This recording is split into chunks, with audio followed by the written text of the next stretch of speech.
क्या आप भी अभी भी माउस का ही ज्यादा इस्तेमाल करते हो, बस कीबोर्ड का इस्तेमाल कभी कभी नाम या फिर नंबर टाइप करने के लिए इस्तेमाल करते हो? गलत बात है यार। अगर आप एक कंप्यूटर के स्टूडेंट हो, स्कूल या फिर कॉलेज में कंप्यूटर की पढ़ाई करते हो, या फिर आप एक कंप्यूटर के टीचर हो और अभी भी आप भैया माउस का ज्यादा इस्तेमाल करते हो, तो ये गलत बात है और आपको शोभा नहीं देता। तो यहाँ पर मैं एक नहीं, दो नहीं, ऑलमोस्ट लगभग सारे इंपॉर्टेंट शॉर्टकट कीज 15 से लेके 20 शॉर्टकट कीज में आपको, जो कि बहुत ही इंपॉर्टेंट है और हमेशा आपके काम आने वाला है, और इन शॉर्टकट कीज को अपने दिमाग में अच्छे से घुसेड़ लो, डाल लो, या फिर कहीं किसी नोटबुक में लिख के रख लो और हमेशा इन शॉर्टकट कीज की प्रैक्टिस करो, क्योंकि एक बार में हो सकता है कि आपको याद ना हो। तो यहाँ पर इन शॉर्टकट कीज का हमेशा इस्तेमाल करें, हमेशा यूज करें, और डेफिनेटली एक दिन आप भी कीबोर्ड के मास्टर बन जाएंगे। तो यहाँ पे बेसिकली मैं आपको कुछ basic shortcut keys, advance shortcut keys और साथ में यहाँ पर कुछ इंपॉर्टेंट कीज के बारे में बताने वाला हूँ जो कीबोर्ड में होते हैं, जिसका यूज आपको जरूर पता होना चाहिए। तो अगर आपको ये सब जानना है तो वीडियो को लास्ट तक देखते रहिए। हेलो गाइस, मेरा नाम है मनोज और टेक्नोलॉजी ज्ञान चैनल में आपका स्वागत है। तो यहाँ पे सबसे पहला जो दो इंपॉर्टेंट की है, ये शॉर्टकट की नहीं है, ये दो की है जो आपको कंप्यूटर के कीबोर्ड या फिर लैपटॉप के कीबोर्ड में मिल जाएगा, जिनका नाम है डिलीट और बैकस्पेस। जी हाँ, बहुत से लोगों को अभी भी ये नहीं पता कि डिलीट और बैकस्पेस में क्या अंतर है। सभी लोग सोचते हैं कि बैकस्पेस और डिलीट का दोनों का यूज बेसिकली टेक्स्ट को डिलीट करने के लिए या फिर फाइल को डिलीट करने के लिए किया जाता है, लेकिन ऐसा नहीं है। हमेशा याद रखना, बैकस्पेस की का इस्तेमाल हमेशा टेक्स्ट को पीछे से डिलीट करने के लिए इस्तेमाल किया जाता है, जबकि डिलीट की का इस्तेमाल हमेशा टेक्स्ट को आगे से डिलीट करने के लिए इस्तेमाल किया जाता है। इसके अलावा डिलीट की का इस्तेमाल बेसिकली किसी भी फाइल, फोल्डर इत्यादि जैसे डॉक्यूमेंट्स को डिलीट करने के लिए भी इस्तेमाल किया जाता है। फॉर एग्जाम्पल, मान लो यहाँ पर मैं माइक्रोसॉफ्ट वर्ड में एक टेक्स्ट लिखता हूँ, जिसमें लिखता हूँ मैं hello my name is Manoj सारो। ठीक है, ये मैंने टेक्स्ट लिख दिया। अब इसके बाद मान लो आपको कोई टेक्स्ट डिलीट करना है, तो आप क्या करोगे, यहाँ पर सिंपल सा बैक स्पेस दबाओगे। ये देखो, तो बैक स्पेस में क्या होता है, ये पीछे से टेक्स्ट को डिलीट करता है। लेकिन मान लो आपने कर्सर यहाँ पे ले गए, ठीक है, इसके बाद आप चाहते हो कि इसके आगे वाला जितना भी पार्ट है वो डिलीट हो जाए, तो आप क्या करोगे, यहाँ पर सिंपल कर्सर ले जाकर क्लिक करोगे और उसके बाद डिलीट दबाओगे। तो आप देख सकते हैं ये आगे से जितने भी टेक्स्ट है उसे डिलीट कर रहा है, डिलीट की दबाने पे, पीछे के टेक्स्ट को डिलीट नहीं करेगा। तो यहाँ पर ये आपको बात ध्यान में रखना, आपको ये पता होना चाहिए कि डिलीट की और बैक स्पेस में क्या अंतर है। इसके बाद नेक्स्ट आता है शॉर्टकट की, जो कि है ऑल्ट प्लस टैब। जी हाँ, ये एक बहुत ही इंपॉर्टेंट शॉर्टकट की है और आपको इसके बारे में जरूर पता होना चाहिए। इसका इस्तेमाल बेसिकली प्रोग्राम को स्विच करने के लिए इस्तेमाल किया जाता है, चाहे कंप्यूटर में हो या फिर लैपटॉप में हो।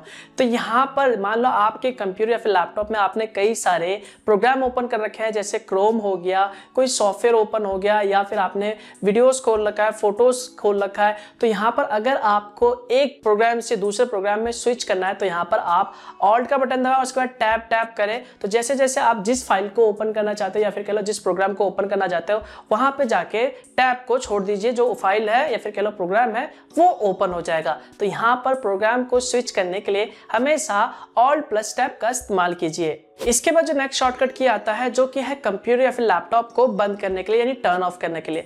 अगर मैं आपसे कहूं कि कंप्यूटर को बंद कर दो, तो आप सिंपल सा माउस का इस्तेमाल करोगे, लेकिन यहाँ पर दोस्तों आप शॉर्टकट की का इस्तेमाल करके चुटकियों में कुछ ही सेकंड के अंदर अपने पीसी या फिर लैपटॉप को बंद कर सकते हो। तो यहाँ पर आपको एक शॉर्टकट की का इस्तेमाल करना है, बस आपको अपने कीबोर्ड पर प्रेस करना होगा, डेस्कटॉप पे जाके पहले क्लिक करना होगा, उसके बाद यहाँ पर आपको ऑल्ट F4 दबाना होगा और उसके बाद आपको सिंपल सा एंटर प्रेस कर देना। तो जैसे आप एंटर प्रेस करोगे तो आपका जो कंप्यूटर सिस्टम है या फिर लैपटॉप है वो टर्न ऑफ हो जाएगा। इसके बाद जो नेक्स्ट शॉर्टकट की आता है, जिसका नाम है ऑल्ट F4। वेल, इसका इस्तेमाल बेसिकली किसी भी प्रोग्राम को डायरेक्टली बंद करने के लिए इस्तेमाल किया जाता है। तो यहाँ पर ज्यादातर लोग प्रोग्राम को बंद करने के लिए क्रॉस पे यानी रेड क्रॉस पे क्लिक करते हैं, उसके बाद प्रोग्राम बंद हो जाता है। लेकिन यहाँ पर अगर आपको शॉर्टकट की का इस्तेमाल करना है किसी भी प्रोग्राम को one by one, for example आपने क्रोम ब्राउजर को ओपन कर रखा है और यहाँ पर आप क्रोम ब्राउजर को डायरेक्टली बंद करना चाहते हैं, तो यहाँ पर बस अपने कीबोर्ड पे ऑल्ट F4 दबा दे, तो वो जो ब्राउजर है वो बंद हो जाएगा। उसके बाद जो दूसरा ब्राउजर है वो आ जाएगा। उसके बाद आप दोबारा से ऑल्ट F4 दबाएंगे तो वो जो दूसरा प्रोग्राम है वो भी ऑटोमेटिकली डायरेक्टली क्लोज हो जाएगा।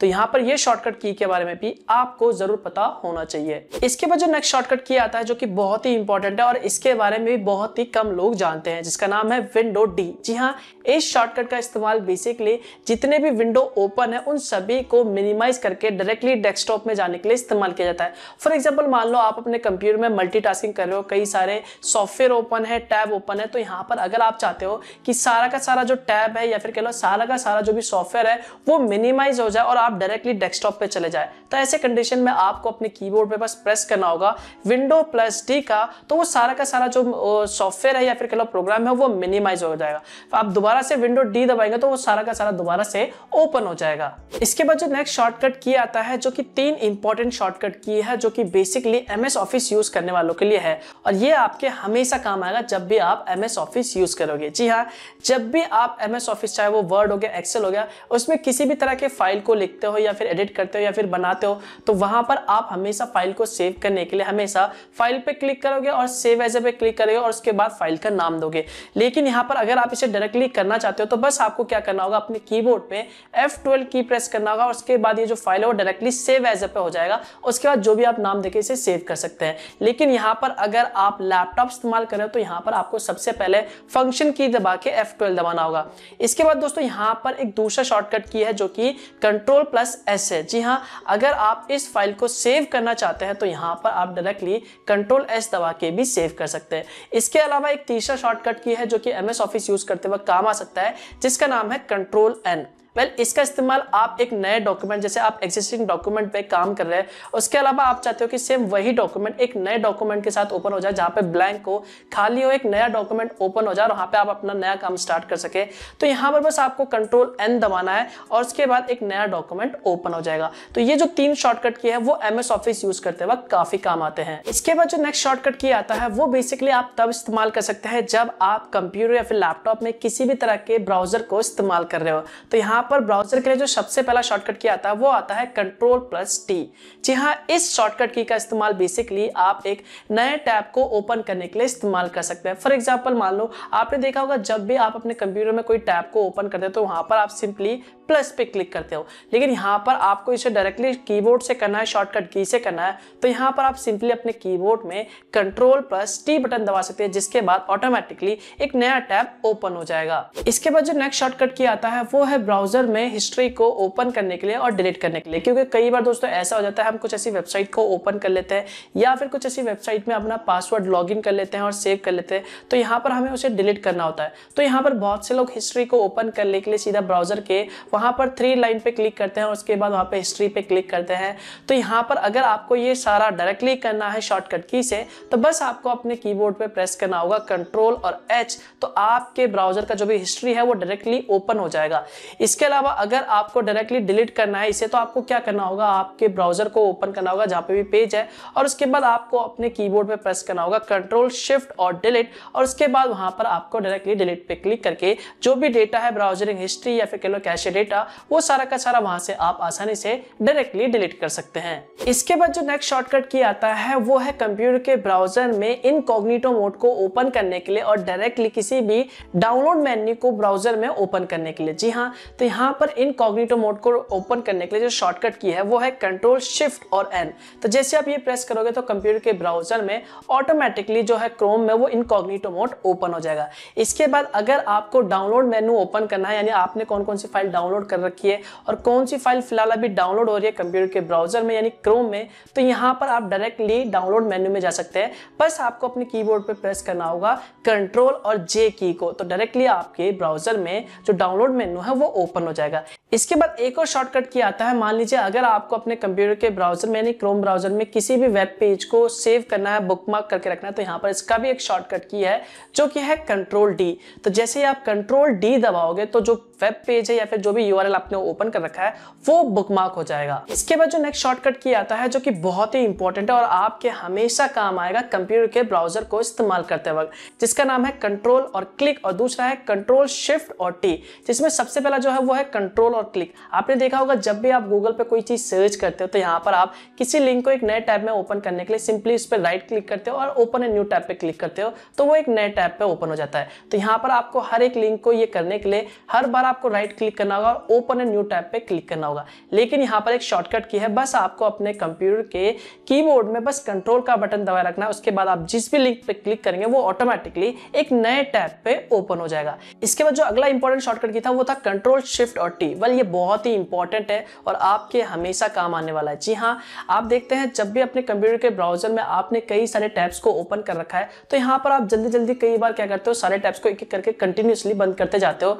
तो यहाँ पर कई बार एक्सीडेंटली गलती से जो टैब है, जो इंपॉर्टेंट टैब है, वो भी भैया बंद हो जाता है।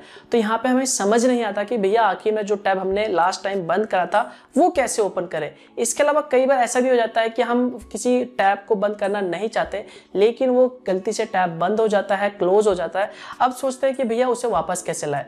तो यहाँ पर एक शॉर्टकट की है जिसका नाम है Ctrl Shift और T। तो जैसे आप ये प्रेस करोगे तो जो लास्ट टाइम आपने टैब को क्लोज किया था यानी बंद किया था वो वापस से आ जाएगा, यानी वापस से रीस्टोर हो जाएगा। तो देखा आपने कितना इंपॉर्टेंट शॉर्टकट की है Ctrl Shift और T। तो इसके लिए तो यार एक लाइक तो बनता है। इसके बाद जो नेक्स्ट इंपॉर्टेंट शॉर्टकट की आता है, जो कि सबसे इंपॉर्टेंट शॉर्टकट की है भैया, अगर आपको इसके बारे में नहीं पता तो इसका मतलब है कि आपको कुछ भी नहीं पता, जिसका नाम है Ctrl Alt और Delete।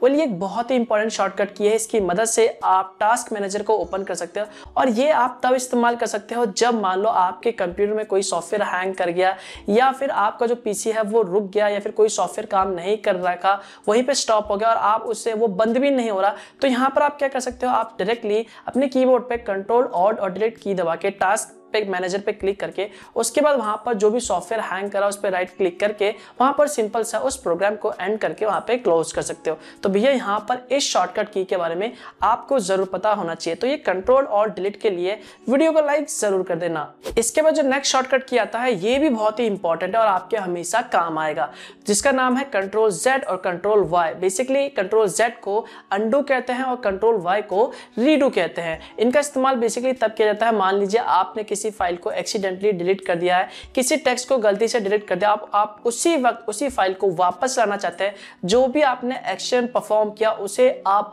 अंडू करना चाहते हैं, यानी उल्टा जहां पे थे आप जिस स्टेज में तक वापस वहीं पे जाना चाहते हैं। तो यहाँ पर बेसिकली आप Ctrl Z दबा के अंडू कर सकते हैं। इसके अलावा अगर आपको दोबारा उसी स्टेज में जाना है, इसी का रिवर्स करना है, तो बेसिकली यहाँ पर आप Ctrl Y शॉर्टकट की प्रेस करके रीडू कर सकते हैं। फॉर एग्जाम्पल मान लो यहाँ पर आपसे गलती से एक्सीडेंटली ये जो फाइल है वो डिलीट हो गया, ठीक है।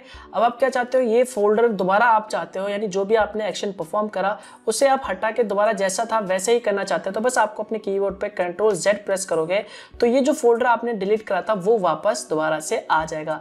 इसके बाद अगर आप चाहते हो कि ये दोबारा से रीडू हो जाए, यानी जैसा पहले आपने परफॉर्म किया था एक्शन वो वापस हो जाए, तो यहाँ पर Ctrl आप Y दबाओगे तो दोबारा से डिलीट हो जाएगा। इसके बाद जो नेक्स्ट शॉर्टकट की आता है बेसिकली किसी भी टेक्स्ट को सिलेक्ट करने के लिए इस्तेमाल किया जाता है बिना माउस के। जी हाँ, अगर आपको किसी भी टेक्स्ट को सिलेक्ट करना है तो यहाँ पर एक शॉर्टकट की है जिसका नाम है शिफ्ट और एरो का बटन। तो जैसे आप शिफ्ट और एरो का बटन दबाएंगे उसके बाद आप जिस भी पोर्शन को सिलेक्ट करना चाहते हैं या फिर कह लो जिस भी टेक्स्ट को सिलेक्ट करना चाहते हैं वहां पर आप ये सिलेक्ट कर सकते हैं। फॉर एग्जाम्पल देख लो यहाँ पर ये वर्ड खुला पड़ा है और यहाँ पर ये कुछ टेक्स्ट लिखा हुआ है। अब आपको क्या करना है, किसी टेक्स्ट को सिलेक्ट करना है। तो यहाँ पर आप बेसिकली एक और ऑप्शन इस्तेमाल कर सकते हैं कि आप सिंपल माउस का इस्तेमाल कर सकते हैं टेक्स्ट को सिलेक्ट करने के लिए। लेकिन यहाँ पर अगर आप कीबोर्ड का इस्तेमाल करना चाहते हैं तो बस आपको क्या करना होगा, जहाँ से भी टेक्स्ट को सिलेक्ट करना है वहाँ पर एक बार क्लिक कर लीजिए। उसके बाद अपने कीबोर्ड पे बेसिकली सिंपली शिफ्ट का बटन दबाइए और उसके बाद यहाँ पर एरो का इस्तेमाल करके ऊपर नीचे वाला जो भी है यहाँ पर उसे आप आगे की तरफ बढ़ा के सिंपली टेक्स्ट को सिलेक्ट कर सकते हैं। इसके बाद जो दूसरा शॉर्टकट की था जिसका नाम था Ctrl A, अगर आप ये पूरे के पूरे टेक्स्ट को एक साथ जितने भी टेक्स्ट लिखे हुए हैं सब कुछ सिलेक्ट करना चाहते हैं तो कीबोर्ड पे A दबाएंगे तो सारा का सारा जो टेक्स्ट है वो एक साथ सिलेक्ट हो जाएगा। इसके अलावा यहाँ पर मिनिमाइज करके इसे हम डायरेक्टली यहाँ पर अगर पूरा Ctrl A दबा देते तो आप देख सकते हैं जितने भी फाइल फोल्डर थे वो सारे के सारे एक साथ सिलेक्ट हो गए। इसके बाद जो लास्ट के आखिरी दो शॉर्टकट की बचते हैं जिनका नाम है Ctrl C और Ctrl V, जिसके बारे में आप सभी लोग पहले से ही जानते होंगे। Ctrl C का इस्तेमाल बेसिकली किसी भी फाइल को कॉपी करने के लिए इस्तेमाल किया जाता है। तो यहाँ पर आपको राइट क्लिक करके कॉपी पे क्लिक करने की जरूरत नहीं है, बस किसी फाइल पे क्लिक कर दीजिए या फिर सिलेक्ट कर लीजिए, उसके बाद Ctrl C दबा दीजिए, वो जो फाइल है वो कॉपी हो जाएगा। उसके बाद आपको कहीं पे भी जाके इसे पेस्ट करना है तो बस आपको क्या करना होगा, Ctrl V दबा दीजिए और वहां पर वो जो फाइल है वो पेस्ट हो जाएगा।